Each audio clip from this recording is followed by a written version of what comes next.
दोस्तों, ऑपरेशन सिंदूर के बाद में इंडियन डिफेंस एक्सपोर्ट को एक पुश मिलता हुआ दिखाई पड़ रहा है। तो वहीं पर हमारी जो इंडिजीनस मैन्युफैक्चरिंग पे जो हम फोकस कर रहे हैं कि हमारे खुद के सिस्टम्स हों, हम रशिया पे S-400 के लिए जिस तरीके से डिपेंडेंट है वैसे डिपेंडेंसी हमारी फर्दर किसी और सिस्टम के लिए ना बनी रहे, तो क्यों ना हम हमारी लोकल मैन्युफैक्चरिंग पे फोकस करें। तो अल्टीमेटली भारत इलेक्ट्रॉनिक्स लिमिटेड की तरफ से एक इंपॉर्टेंट प्रोजेक्ट पे काम किया जा रहा है और उसमें गवर्नमेंट ऑफ इंडिया ने पुश दिया है कि भाई आप काम करिए प्रोजेक्ट कुशा पर। और यह ऐसा प्रोजेक्ट है जिसमें हम हमारा खुद का locally manufactured indigenous S-400 type surface to air missile defence system तैयार करने की कोशिश कर रहे हैं और इस कोशिश में सफलता मिलने के भी पूरे चांसेस हैं। कारण क्या है कि जिस तरीके से ऑपरेशन सिंदूर के दौरान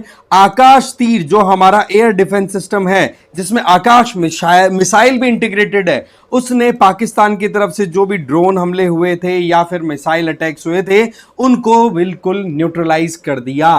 तो ऐसी परिस्थितियों में ये अपने आप में एक बहुत ही इंपॉर्टेंट प्रोजेक्ट है जिस पे इंडिया काम करके अपनी खुद की लोकल मैन्युफैक्चरिंग को बूस्ट करके एक्सपोर्ट को तो बढ़ावा देगा ही, प्लस साथ ही साथ हमारी जो इंपोर्ट्स पे डिपेंडेंसी है उसको भी हम रिड्यूस कर पाएंगे। वैसे देखा जाए तो अभी के टाइम पे ये टेंटेटिव आइडिया है कि 12 से 18 महीनों के अंदर, मतलब 1 से 1.5 साल में इसका फर्स्ट प्रोटोटाइप एक मॉडल तैयार कर दिया जाएगा जिसके फिर फाइनल ट्रायल्स के बाद में हमारे डिफेंस फोर्सेस को इसको हैंड ओवर कर दिया जाएगा। तो नहीं करते 30,000 करोड़ के ऑर्डर्स की एक्सपेक्टेशन है भारत इलेक्ट्रॉनिक्स लिमिटेड को। और ये अपने आप में वाकई में हमारा जो मेक इन इंडिया प्रोग्राम है ना, उसके लिए एक गजब की न्यूज है कि हम एक्चुअल में जो चाहते थे कि हमारी खुद की लोकल मैन्युफैक्चरिंग हो उसमें हम आगे बढ़ते हुए दिखाई पड़ रहे हैं। साथ ही साथ QRSAM that means quick reaction, जो आपका surface to air missile system है, इस पर भी एक बड़ी बात चल रही है कि जल्दी से जल्दी कोई काउंटर पार्ट रेडी हो जाए तो भारत इलेक्ट्रॉनिक्स लिमिटेड उसके साथ मिलकर के काम कर लेगा। आपको ध्यान होना चाहिए कि जो DRDO है उसका तो काम होता है रिसर्च और डेवलपमेंट का, कि हाँ जी आपको कोई नई टेक्नोलॉजी के ऊपर काम करना है वो आपने किया, पर वो टेक्नोलॉजी के ऊपर एक्चुअल में जब हमें मैन्युफैक्चर करना है कोई भी प्रोडक्ट जो कि फिर फाइनली हम यूज कर सकते हैं या बेच सकते हैं, तो वो चीजें फिर होती है इंडस्ट्रियल स्केल पे। तो ऐसे में एक बड़ा सिस्टम जो है वो काम किया करता है। तो आकाश तीर की सफलता S-400 के द्वारा जो डेटरेंस क्रिएट किया गया, जिसमें पाकिस्तान की तरफ से शाहीन मिसाइलों का जो एक अटैक हुआ था उसको न्यूट्रलाइज किया गया, इन सब की सफलता को देखते हुए भारत इलेक्ट्रॉनिक्स लिमिटेड अपनी तरफ से एक एफर्ट कर रहा है प्रोजेक्ट कुशा के तहत, जो कि एक पब्लिक सेक्टर अंडरटेकिंग है, दैट मीन सरकारी कंपनी है। ऐसे में उसके साथ मिलकर के प्राइवेट सेक्टर की कंपनियां अब मैन्युफैक्चरिंग को बूस्ट करेगी। इससे बहुत फायदा होगा दोस्तों, बहुत फायदा होगा। पूरा डिटेल में समझेंगे इसको, बट आगे बढ़े उससे पहले एक तो आप मुझे फॉलो कर सकते हैं इस QR कोड को स्कैन करके। दूसरा PWN की तरफ से UPSC फाउंडेशन कोर्सेज चलाए जा रहे हैं जिनमें संकल्प 2027, टाइटन 2026, प्रहार 2026 अलग अलग मीडियम्स में कोर्सेज रन कराए जा रहे हैं। आपको अपनी रिक्वायरमेंट के अकॉर्डिंग ऑप्ट करना है। मिलेगा आपको क्या, live and recorded classes GS और CSET दोनों की, प्लस डेली MCQs और mains answer writing practice, plus में आपको ई-बुक्स भी दे दी जाएगी जिससे कि आप अच्छे से खुद से सेल्फ स्टडी कर सके। एडमिशन बिल्कुल ओपन है, डिटेल्स और डिस्क्रिप्शन बॉक्स में दी हुई है। तो बात कुछ ऐसी है कि भारत इलेक्ट्रॉनिक्स लिमिटेड के द्वारा जो आकाश तीर एयर डिफेंस सिस्टम तैयार किया गया, जिसमें ऑपरेशन सिंदूर के तहत बहुत गजब का हमारा एक डिफेंस का काम किया कि जिस तरीके से ड्रोन स्वॉर्म भेजा गया था पाकिस्तान की तरफ से, सैटेलाइट मिसाइल्स भेजी गई थी, फाइटर जेट्स अटैक किया गया था। तो इस सिस्टम में क्या है कि एक तो रडार सिस्टम होता है जो पूरा का पूरा जो भी एक्टिविटीज आसपास में हो रही होती हैं उनको डिटेक्ट करना, और फिर इंफॉर्मेशन शेयर कर दी जाती है किसके साथ में, जो हमारा आकाश मिसाइल सिस्टम है उसके साथ में। तो ये इंटीग्रेटेड सिस्टम की तरह काम करता है और ऐसे में फिर मिसाइल जाकर के जो कुछ भी थ्रेट आ रहा है उसको वहीं पे खत्म कर देता है। तो आकाश तीर एयर डिफेंस सिस्टम ने जो काम किया है ना, वो इंडियन आर्म फोर्सेस के लिए बहुत अच्छा एक आउटकम लेकर के आया है। साथ ही साथ हमारी जो लोकल मैन्युफैक्चरिंग है ना, उसको बहुत गजब का कॉन्फिडेंस दिया है।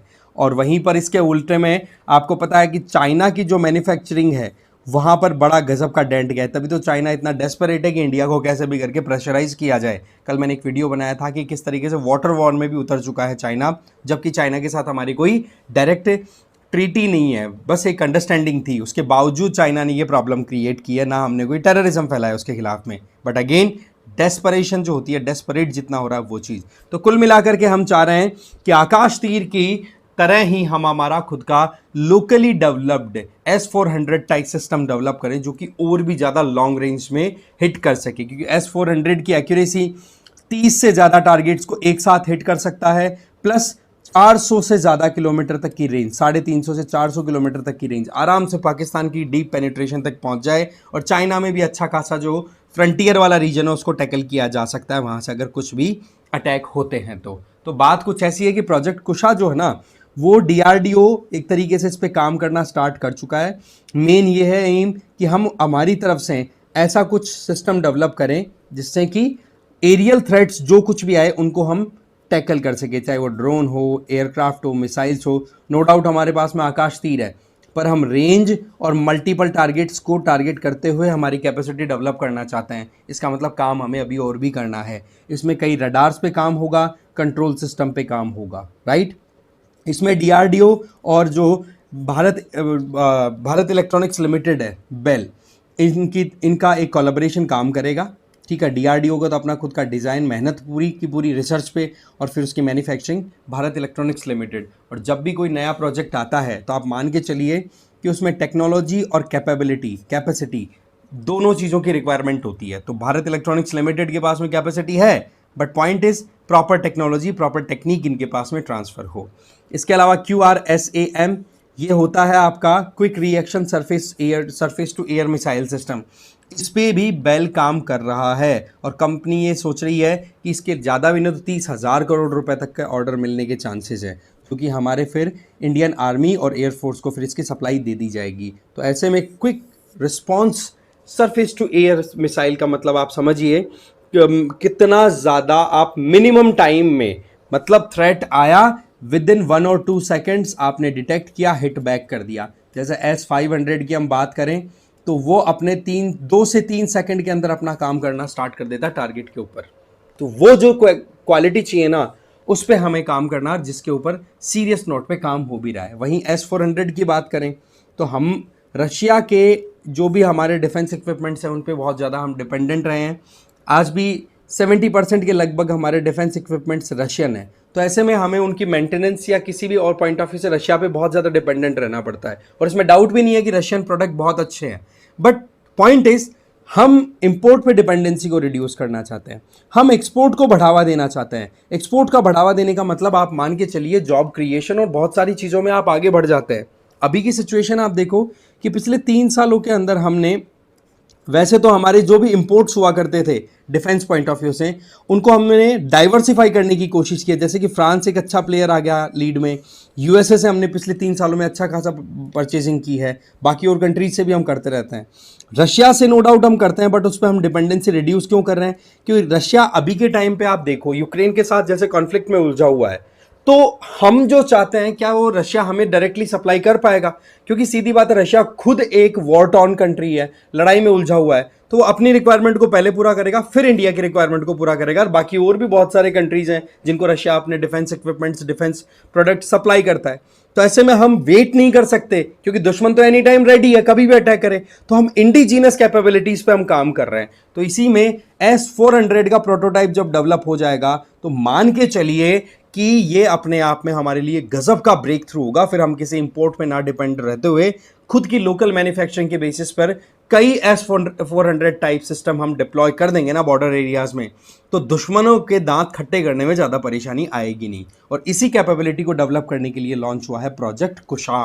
तो ये अपने आप में वाकई में गजब इनिशिएटिव है, और इस चीज़ को लेकर के वाकई में गवर्नमेंट भी बिल्कुल डेडिकेटेड काम कर रही है। अभी जैसे मैं बताऊं कि हमारे खुद के अभी लोकल फाइटर जेट्स के इंजन अवेलेबल नहीं है, तो जो कावेरी इंजन है ना, उसमें जो भी खामियां हैं उसको कवर अप करना, ठीक करने के लिए गवर्नमेंट ने फंडिंग और ज़्यादा अलोकेट करने का काम स्टार्ट कर दिया। क्योंकि लोकल मैन्युफैक्चरिंग फाइटर जेट्स की तभी हो पाएगी जब हमारे पास में हमारी खुद की इंजन टेक्नोलॉजी होगी, हमारे खुद के इंजन्स डेवलप होंगे। तो कावेरी में जो छोटी मोटी खामियां हैं वो ठीक होना जरूरी है। वो ठीक हो गई तो मान के चलिए ये अपने आप में गजब का हमें ब्रेक थ्रू मिल जाएगा। एग्जैक्टली वैसे ही जैसे क्रायोजेनिक इंजन बनाने की बात आई थी, हमारे जो स्पेस क्राफ्ट लॉन्च करने की बात आती है, तो उसमें हमें जब टेक्नोलॉजी ट्रांसफर के लिए रशिया ने मना कर दिया था under the pressure of West, तो ऐसे में हमने किया ना काम, तो यही काम अभी करने की जरूरत है। और चैलेंजेस जब भी आते हैं लाइफ में, मान के चलिए प्रोडक्टिविटी आपकी इंप्रूव होती ही है, और यही काम किया जा रहा प्रोजेक्ट कुशा में। ठीक है जी, तो इस वीडियो में इतना ही था। बाकी आपका क्या सोचना है इस मामले में, कमेंट करके जरूर बताना। Thank you very much.